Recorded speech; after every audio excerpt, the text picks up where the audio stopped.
Pemirsa, elektabilitas para paslon Pilkada Jakarta 2024 saling susul untuk menjadi yang paling unggul.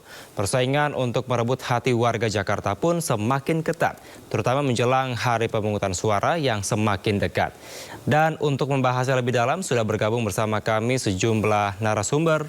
Dari sambungan Zoom ada manajer program SMRC, Saidiman Ahmad, juru bicara tim pemenangan Ridwan Kamil Suswono atau Rido, Mustafa Faruk, dan juru bicara tim pemenangan Pramono Rano, Aris Setiawan Yodi. Selamat malam, Bapak-bapak.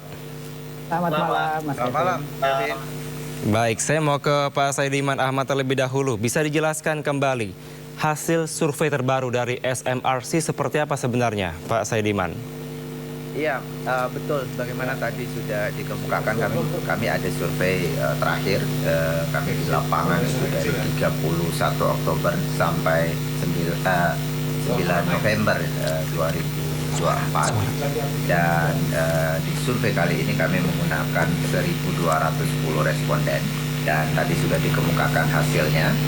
Yang membedakan sebetulnya hasil yang kami temukan ini dengan survei-survei sebelumnya, katakanlah survei Lembaga Survei Indonesia yang dilakukan sekitar 3 minggu yang lalu. Pada 3 minggu yang lalu LSI memang menemukan suara absolut Pramono Anung itu sedikit di atas Ridwan Kamil, tetapi sebenarnya secara statistik itu tidak bisa dibedakan atau itu posisinya seimbang karena di dalam margin of error 2,9%. Sementara yang kami temukan sekarang 3 minggu kemudian itu adalah kami menemukan bahwa selisih antara pasangan Pramono Anung dengan Ridwan Kamil ini sudah di luar 2 kali margin of error. Ini sekitar 7% gitu ya, kurang sedikit bedanya, sehingga kami di dalam temuan ini kami bisa menyatakan bahwa Pramono Anung, Rano Karno untuk sementara unggul melawan Ridwan Kamil Suswono, juga tentu saja unggul melawan Dharma Bongrekun Wardana.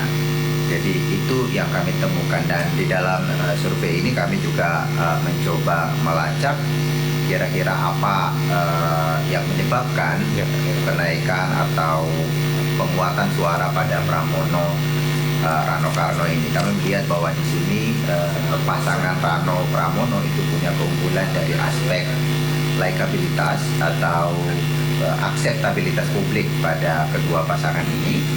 Dengan popularitas yang berbeda-beda, tetapi kita melihat bahwa Pramono Anung, terutama Rano Karno itu memiliki tingkat penerimaan publik yang sangat tinggi. Rano Karno misalnya dari seluruh yang kenal Rano Karno, 92% diantaranya itu suka. Pramono Anung dari semua yang kenal 77% menyatakan suka. Ini tingkat likabilitas ini lebih tinggi dibanding semua calon yang lain. Misalnya elektabilitas Ridwan Kamil 74%, kemudian Suswono 61%, Dharma Bongrekun 57%, dan Wardana 59%. Karena itu kita melihat di sini bahwa kekuatan utama pasangan Pramono Rano Karno itu adalah dari sisi akseptabilitas. Nah, memang kami juga menemukan bahwa walaupun sekarang ada perbedaan yang signifikan antara suara pasangan nomor 3 melawan pasangan nomor 1, tapi kami belum menemukan bahwa kami belum tahu apakah Pilkada Jakarta ini akan berlangsung 1 putaran atau 2 putaran. Tetapi kalaupun berlangsung 1 putaran, untuk sementara kalau kita lihat angkanya, Pramono Rano Karno itu lebih dekat ke 50% lebih itu dibanding calon-calon yang lain. Saya kira itu temuan utama dari survei kami kali ini. Oke, saya mau ke Mas Mustafa. Bagaimana tanggapan Anda bahwa hasil survei dari SMRC ini menempatkan pasangan Rido di posisi kedua? Ya, pada prinsipnya kami menghargai setiap survei yang hadir gitu ya. Dan begitu pun juga banyak survei-survei lain juga yang berbeda-beda angkanya. Tapi kami pelajari semua, kami terima itu semua. Apalagi ada detail-detailnya ya. Tadi misalkan elektabilitasnya atau di titik mana ada yang kurang dan lain-lain. Dan kami percaya bahwasannya itu data yang baik ya. Sehingga kita akan gunakan itu untuk kami pelajari dan kemudian kita evaluasi. Dan lebih lanjutnya kita aksi dengan data yang sudah kami miliki. Nah, dari situ juga paslon ya, baik Pak Ridwan Kamil dan Pak Suswono tetap semangat gitu ya. Pak Ridwan Kamil ke beberapa titik hari ini, Pak Suswono juga bisa, banyak banget lah titiknya beliau berdua ini. Sehingga apapun yang terjadi, penentunya bukan di survei-survei ini sebenarnya, tapi nanti di 27 November. Bagaimanapun kita akan lihat hasil akhirnya adalah di 27 November nanti, hasil dari kerja keras tim akan membuktikan siapa yang akan menjadi pemenangnya. Tentu harapan kami tetap menjadi satu putaran ya di DKI Jakarta, dan kami masih tetap optimis bahwasannya Ridho dapat menang satu putaran seperti itu.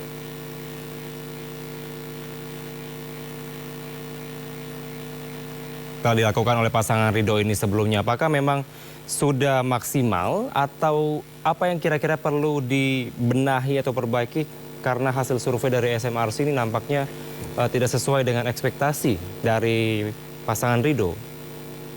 Ya, ketika membicarakan monitoring evaluasi, maka memang seharusnya ya seyogianya apapun yang kami kerjakan harus dievaluasi, apakah efektivitasnya, apakah pengaruhnya terhadap elektabilitas, semuanya kita evaluasi. Sehingga apapun yang dikerjakan kemudian kita perbaiki lagi dan kita nilai apakah yang dikerjakan ini kemudian efektif dan efisien untuk menggait elektabilitas. Dan kami juga tidak hanya menggait satu pihak saja atau misalkan satu kelompok tertentu ya, semuanya gitu, baik itu Gen Z, baik itu milenial, baik itu kaum pekerja, baik itu pelajar, baik itu ibu-ibu terutama ya misalnya, ini semua kita garap dan semuanya itu punya programnya masing-masing. Dan kami rasa dan kami masih yakin ya di setiap titik itu Pak Ridwan Kamil datang, Pak Suswono datang, itu selalu menjadi pesona tersendiri gitu ketika ada paslon datang ke suatu titik seperti itu. Baik, saya mau ke Mas Aris. Tadi diinformasikan dari SMRC yang menyatakan bahwa faktor popularitas dari paslon Pramono Rano ini menjadi poin penting dalam hasil survei yang menunjukkan bahwa Pram Rano ini di posisi pertama. Tanggapan Anda, Mas Aris, setujukah dengan pernyataan tersebut? Terima kasih. Yang pertama-tama saya ingin mewakili tim kampanye Mas Pram dan Bang Dul dan Mas Pram dan Bang Dul itu sendiri mengucapkan terima kasih, alhamdulillah, kepada masyarakat Jakarta ya, yang pada semakin hari semakin terasa mencintai Mas Pram dan Bang Dul. Nah, semakin hari semakin mencintai Mas Pram dan Bang Dul. Kemudian mereka ingin membuat Jakarta semakin menyala. Terbukti dengan hasil survei yang semakin hari semakin menunjukkan Mas Pram dan Bang Dul ini berpeluang untuk memenangkan Pilkada Jakarta satu putaran. Kalau dikatakan tadi popularitas ya, ini adalah hasil kerja keras Mas Pram dan Bang Dul, pemenangan yang sampai detik ini tidak lelah-lelahnya untuk turun ke masyarakat. Kita paham pada saat baru pertama kali muncul ke publik sebagai suatu pasangan calon, elektabilitas Mas Pram dan Bang Dul itu yang direkam oleh Lembaga Survei Indonesia itu hanya 28%. Berbanding terbalik dengan Kang Emil yang sudah 58%. Namun demikian, hari demi hari berlalu, hari ini mayoritas lembaga survei yang itu terbukti kredibel, yang termasuk dalam Persepi, ada LSI, ada juga sekarang SMRC menempatkan Mas Pram dan Bang Dul di posisi pertama. Bahkan Litbang Kompas beberapa hari yang lalu menyampaikan ketika simulasi ekstrapolasi, artinya prediksi jika tidak terjadi perubahan yang signifikan dalam masyarakat, jika tidak ada politik uang, jika tidak ada hal-hal yang terjadi secara signifikan, itu diprediksi Mas Pram dan Bang Dul akan menang kurang lebih di angka 50,3%. Artinya insya Allah Mas Pram dan Bang Dul menang di dalam satu putaran. Saya tadi menyatakan bahwa memang hari-hari ini Mas Pram dan Bang Dul nampaknya lebih dicintai masyarakat Jakarta karena semakin hari program-program yang disampaikan Mas Pram dan Bang Dul itu ternyata dibutuhkan. Yang terbaru misalnya, Mas Pram berkomitmen untuk melakukan program pemutihan ijazah. Apa itu? Artinya seluruh ijazah masyarakat Jakarta yang tertahan di sekolah karena mungkin belum pelunasan membayar gedung dan sebagainya, ketika Mas Pram dan Bang Dul menjadi gubernur dan wakil gubernur Jakarta akan digratiskan dan akan dikembalikan semuanya. Sehingga masyarakat Jakarta memiliki ijazah dan mudah mencari pekerjaan. Itu seperti itu. Nah, hari ini Mas Pram sudah membebaskan banyak ijazah tapi masih menggunakan dana pribadi. Ketika nanti sudah menjadi gubernur, insya Allah itu akan menjadi program Pemprov yang itu sudah dihitung dan sangat possible. Jadi tidak ada lagi masyarakat Jakarta yang ijazahnya tertahan di sekolah. Selain itu, Mas Pram dan Bang Dul juga meraih banyak dukungan dari kelompok-kelompok tradisional, kelompok-kelompok kultural, kelompok-kelompok dari Gen Z juga. Contohnya masyarakat itu tergabung dalam misalnya FBR, Forkabi, yang terbaru FKPPI. Ini sudah mendeklarasikan dukungannya kepada Mas Pram dan akan mengawal Mas Pram dan Bang Dul sampai tingkat RT RW khususnya dalam hal pengamanan pilkada menjelang hari H. Karena biasanya, mohon maaf, ini banyak dugaan-dugaan praktik politik uang. Nah, ini kita akan menjaga itu sampai tingkat RT RW. Kemudian juga fitnah-fitnah dan hoaks-hoaks akan diluruskan karena memang semakin hari semakin tinggi elektabilitas Mas Pram dan Bang Dul, semakin ada saja berita-berita bohong, berita-berita hoaks, bahkan berita hoaks yang dilontarkan oleh salah satu menteri seperti itu. Nah, maka dari itu Mas Pram dan Bang Dul tidak terpengaruh. Mas Pram dan Bang Dul tetap fokus menyapa masyarakat Jakarta, tetap fokus menyampaikan program-program yang pro kerakyatan, yaitu menciptakan lapangan pekerjaan, mendekatkan akses kesehatan, yaitu mengurangi kendaraan pribadi yang beredar di Jakarta dengan meningkatkan akses dan kualitas transportasi umum, sehingga nantinya Jakarta akan bebas macet. Kemudian juga masyarakat semakin mudah, misalnya di rumahnya disamperin nanti oleh dokter-dokter dengan pasukan putih. Sehingga apa? Ini ternyata program-program yang kagak ribet disukai masyarakat. Sehingga ya, selain popularitas tentu saja semakin mengenal masyarakat Jakarta, semakin mencintai Mas Pram dan Bang Dul, semakin sepakat untuk memilih Mas Pram dan Bang Dul, dan itu tercermin di dalam hasil-hasil survei yang kita lihat ini memang trennya semakin naik. Kalau hasil survei itu biasanya kalau trennya sudah naik, susah untuk turun. Dan kalau sudah turun, biasanya sudah susah naik. Ini yang biasa terjadi berkaca dari pilpres sebelumnya, pilkada sebelumnya. Seperti itu, Mas. Oke, saya mau kembali ke Mas Mustafa. Ini koalisi besar yang mendukung dari pasangan Ridho, namun tampaknya tidak serta-merta membawa pasangan Ridho ini langsung tembus 50%. Menurut Anda kira-kira ada apa ini, Mas Mustafa? Ya, memang persoalan koalisi besar artinya butuh waktu untuk mengkonsolidasikan ya. Partai-partai hari ini, terutama memang juga setelah pileg semua juga sedang mengisi energi kembali untuk bisa bergerak gitu ya. Tetapi kami solid ya, semua partai-partai bergerak, semua partai menyalakan mesinnya dan semuanya berjalan gitu. Semua alek-alek DPRD DKI Jakarta itu kita perintahkan untuk mengadakan tasyakuran ya di titik-titik ya. Artinya kita punya banyak alek yang mempromosikan paslon kami gitu ya. Selain itu juga kalau kita berbicara mesin partai ya tentu tinggal bagaimana mengembalikan lagi ya elektabilitas atau misalkan suara yang sudah didapatkan di Pileg kemarin 2024 di Februari kemarin. Dan kami juga perlu menyampaikan bahwasannya jangan sampai dengan adanya persepsi yang berubah ya terkait tentang elektabilitas dan lain-lain, dan kemudian ada suatu hal yang berubah di 27 November menyebabkan adanya berita-beritanya nanti menang karena inilah, menang karena itu. Ya kami lihat bagaimana kemudian kita juga semua juga bekerja gitu, semua juga berjalan, baik itu tim 1, tim 2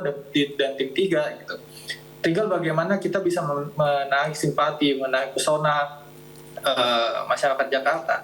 Kita kemarin ke Kepulauan Seribu ya, kedua pasangan calon kami main ke Kepulauan Seribu dan naik kapal ini, naik kapal biasa gitu ya. Dan itu masyarakat tertegun dengan kepemimpinan Pak Ridwan Kamil yang ingin menaiki kapal-kapal seperti itu. Dan kemudian juga kegiatan-kegiatan anak muda, bulu tangkis, kegiatan-kegiatan bazar, kegiatan-kegiatan festival. Besok kami akan ada kegiatan besar hari Kamis ya, dan itu akan dihadiri oleh ribuan orang. Nah, ini kan artinya bahwasannya kami itu bergerak, kami itu bekerja, dan itu akan dibuktikan nanti di 27 November. Dan kami yakin setelah, apalagi nanti besok hari Minggu ya, ada debat Pilgub terakhir, kami yakin paslon kami akan mempesona dan menarik hati masyarakat dengan gagasan-gagasan yang dibawa seperti itu kurang lebih. Baik, saya mau ke Mas Saidiman. Ini terkait dengan pernyataan dari Mas Haris yang menyampaikan tadi bahwa survei yang sudah naik akan susah turun, sebaliknya survei yang sudah turun akan susah naik begitu. Apakah Anda setuju, Mas Saidaman, dengan pernyataan dari Mas Aris ini? Namun tahan sejenak, kita harus jeda sejenak pemirsa, tetaplah bersama kami di Sindo Prime. Terima kasih Anda masih di Sindo Prime pemirsa. Kita akan melanjutkan dialog pilkada, hasil survei saling susul untuk menjadi yang paling unggul. Saya mau melanjutkan ke Mas Saidiman terkait dengan pernyataan dari Mas Aris tadi yang menyampaikan bahwa hasil survei yang sudah turun akan sulit untuk naik. Dan juga sebaliknya hasil survei yang sudah naik akan sulit untuk turun. Anda sejalan dengan hal ini? Pertama-tama saya ingin mengatakan ya pasti itu wajar ya dikatakan oleh Mas Aris karena di dalam survei ini memang calonnya lebih unggul, tentu berharap bahwa ini tidak akan turun, justru harusnya naik. Tetapi kalau kita bicara soal ini ada teorinya sebetulnya di dalam, kalau kita belajar ilmu politik itu ada yang disebut sebagai bandwagon effect teori gitu ya, yang mengatakan bahwa publik itu kalau melihat ada calon yang unggul, maka yang lain itu akan cenderung memilih calon yang unggul itu. Sehingga tadi dikatakan oleh Mas Aris, kalau sudah menang di dalam survei atau diketahui oleh publik menang, itu maka akan berbondong-bondong orang ke sana. Tetapi itu satu teori. Ada teori lain yang kebalikan dari itu, namanya underdog effect teori gitu ya, yang mengatakan justru publik kalau melihat hasil survei lalu kemudian ada yang suaranya di bawah, orang jadi kasihan gitu ya, sehingga melimpahkan suara kepada yang di bawah ini. Nah, ini dua teori yang sama-sama kuat. Nah, di dalam studi kami sebetulnya dua hal ini tidak terjadi, atau setidaknya kami belum menemukan buktinya ya. Buktinya misalnya kalau kita lihat tadi disebutkan bahwa ada survei Lembaga Survei Indonesia di minggu kedua September, itu suara Pak Pramono Anung ketika itu masih 28,4%, sementara suara Pak Ridho, waktu itu pasangan Ridho itu sudah 51,8%. Tetapi kalau teorinya tadi mengatakan akan cenderung mendukung yang menang, ini kan tidak terjadi. Kemudian survei-survei belakangan itu terlihat penyusutan pada suara Ridho, kemudian ada kenaikan pada suara yang sebelumnya di bawah gitu. Jadi saya kira saya hanya bisa mengatakan bahwa kami belum menemukan bukti bahwa mereka yang sekarang dinyatakan menang ataupun sebaliknya yang dinyatakan kalah itu akan terus-menerus kalah atau sebaliknya dan seterusnya. Menurut saya yang paling menentukan ke depan adalah kerja-kerja lapangan ya masing-masing tim. Ini jaraknya memang sudah signifikan secara statistik, tetapi belum cukup jauh sebetulnya ya, masih sekitar 7%, dan ke 50% itu masih panjang perjalanan sebetulnya, segalanya masih bisa terjadi. Kita juga misalnya belum menghitung apakah dalam 3 minggu ke depan ini calon independen akan meningkatkan performa kampanye misalnya di lapangan. Kalau mereka berhasil menaikkan suara, itu artinya dua pasangan di atas ini bisa tidak bergerak ini atau malah turun. Kalau itu turun, kalau itu terjadi, maka potensi Pilkada Jakarta justru akan 2 putaran gitu. Baik. Berarti masih ada kemungkinan untuk turun sebenarnya ya, karena berdasarkan pernyataan Anda tadi, belum ada bukti yang seperti disampaikan Mas Aris tadi. Mas Aris, silakan menanggapi. Iya, memang kalau kita lihat buktinya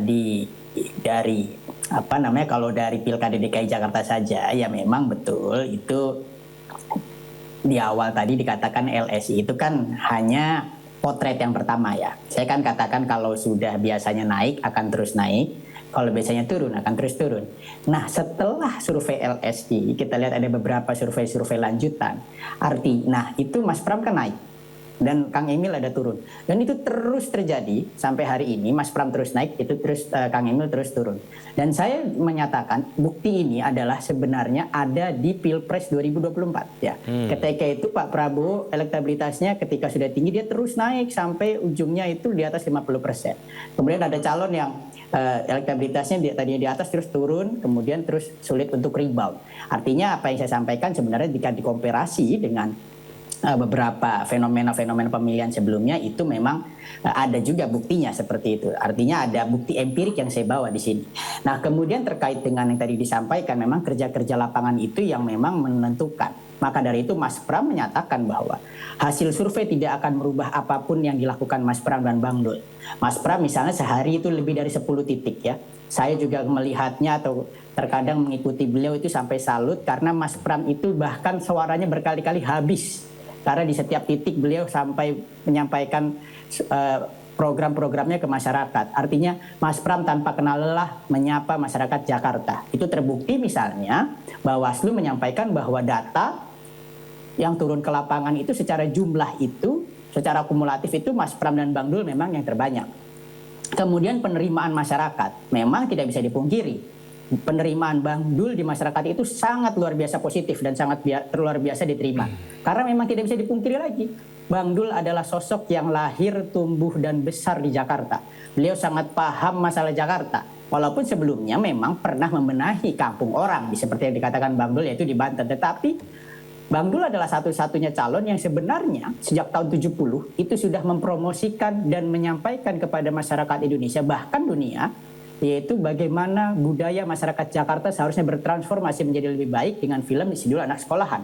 Kemudian Mas Pram hari ini, saya berkali-kali bertemu dengan generasi milenial, generasi Z, sangat terpukau dengan pembawaan Mas Pram yang sangat positif dan luar biasa engaging gitu ya, di TikTok dan Instagram. Video-video Mas Pram dan Bang Dul itu di Instagram dan TikTok ini sangat mendapatkan apresiasi positif karena sangat menarik. Sangat muda, sangat jenaka, tetapi tidak menghilangkan esensi promosi terkait dengan apa program-program yang akan dilakukan. Nah ini kan sejalan dengan apa yang diinginkan oleh anak-anak muda. Dia tidak ingin ribet dan dia ingin adanya kreativitas dari yang disampaikan melalui media sosial. Nah ini saya rasa yang jika terus dilakukan, maka memang tidak menutup kemungkinan berdasarkan kesimpulan juga survei SMRC, yaitu pasangan yang paling dekat untuk mencapai satu putaran adalah pasangan Mas Pram dan Bang Dul. Dan kami yakin Jakarta di tanggal 27 November akan menyala. Terima kasih. Baik, saya mau ke Mas Mustafa. Seperti apa mesin partai bekerja saat ini di tengah koalisi yang besar untuk pasangan Ridho? Ya, setiap partai punya caranya masing-masing, setiap partai punya marketnya masing-masing, dan setiap partai punya alatnya masing-masing ya. Tapi saya meng-highlight dua ya, cara dan marketnya masing-masing. Kita punya PKS yang marketnya lebih ke masyarakat yang Islami, punya PKB juga yang bisa menggait suara-suara NU, kita punya Golkar bisa menggait yang lebih umum, juga Gerindra kelas-kelas yang lebih umum juga. Artinya apa? Kita punya kelengkapan sebenarnya dari secara mesin ini, dari semua partai itu punya marketnya masing-masing dan semua punya cara masing-masing untuk mengenalkan paslon. Dan kedua paslon ini juga punya kelengkapannya masing-masing. Pak Ridwan Kamil dengan pesonanya kepada anak-anak muda yang sangat relate dengan anak-anak muda ya, bapaknya Gen Z kalau misalkan disebutkan sebelumnya. Juga ada Pak Susono yang bisa masuk gitu ke pengajian-pengajian dan ke ibu-ibu, dan di kajian-kajian juga bisa banyak kita bersilaturahmi gitu dengan institusi-institusi keagamaan. Bahkan kemarin aja Pak Susono itu datang ke HKBP gitu ya, ke Gereja Protestan Batak gitu, dan itu diberikan hadiah lah di situ. Artinya kan kedua paslon ini sebenarnya juga punya personanya masing-masing gitu ya. Kita nggak bisa memungkiri bahwasannya Pak Dul gitu ya, misalkan di Jakarta dari lahir dan dari dulu ya oke gitu kan. Tapi apakah itu artinya Pak Ridwan Kamil dan Pak Susono itu tidak memiliki pesona terhadap warga Jakarta? Saya rasa nggak juga gitu. Kenapa? Karena Pak Ridwan Kamil itu adalah sosok yang global, sosok yang ideal ya buat warga Jakarta yang punya imajinasi. Nah ini lagi-lagi saya sebenarnya suka menekankan mengenai imajinasi. Kenapa? Karena Jakarta ini adalah kota yang punya potensi besar, kota yang bisa diimajinasikan dengan segala potensi yang dimiliki oleh DKI Jakarta. Dan juga itu dibarengi dengan Pak Susono yang sudah punya pengalaman panjang ya di birokrasi, baik itu di kementerian, baik itu di legislatif juga sebelumnya, dan juga memahami betul bagaimana pangan ini bisa dipertahankan di Jakarta, seperti itu. Oke, saya mau minta tanggapan Anda terkait juga tadi pernyataan dari Mas Haris terkait dengan hasil survei. Yang sudah tinggi pasti tinggi, yang rendah pasti rendah. Apakah Anda, bagaimana Anda menanggapinya, dan kalau tadi dikatakan Mas Saidiman ini belum tentu gitu loh, belum pasti. Kalau Mas Mustafa, bagaimana tanggapannya? Singkat saja. Ya saya sepakat sama Mas Saidiman ya, memang belum pasti. Semua hal yang pasti itu akan ditentukan di 27 November nanti. Baik. Dan kita masih punya waktu sampai dengan ya 27 November gitu ya, untuk melakukan lagi kegiatan-kegiatan, untuk melancarkan lagi setiap apa yang kita miliki gitu, mengerahkan lagi setiap kekuatan yang kita punya. Dan pembuktiannya ada di 27 November, insya Allah Ridho 1 putaran. Oke, baik. Saya mau closing statement dari Mas Aris dan juga dari Mas Mustafa terkait dengan persiapan nanti di debat ketiga, rencananya tanggal 17 November. Apa yang paslon Anda siapkan? Singkat saja karena waktu kita terbatas. Siapa dulu nih? Mas Mustafa dulu, silakan. Ya, untuk debat seperti biasa ya, kita menyiapkan materinya, kita menyesuaikan materi juga tentang tentang di hari Minggu besok ya, sesuai dengan tema. Dan seperti yang Pak Ridwan Kamil sampaikan, bahwasannya metode kampanye kami adalah metode kampanye yang fun, yang engaging ya, kalau tadi kata Mas Aris, yang juga itu narasinya positif lah, sehingga insya Allah di debat besok juga narasi-narasi yang disampaikan oleh Pak Ridwan Kamil dan Pak Suswono insya Allah adalah narasi-narasi yang positif, narasi-narasi yang cocok dengan apa yang dibutuhkan oleh warga Jakarta. Baik, silakan Mas Aris, singkat saja Mas. Ya, kalau dari Mas Pram dan Bang Dul seperti biasa, beliau akan menyampaikan program dan gagasannya berdasarkan masalah yang ditemui dari masyarakat.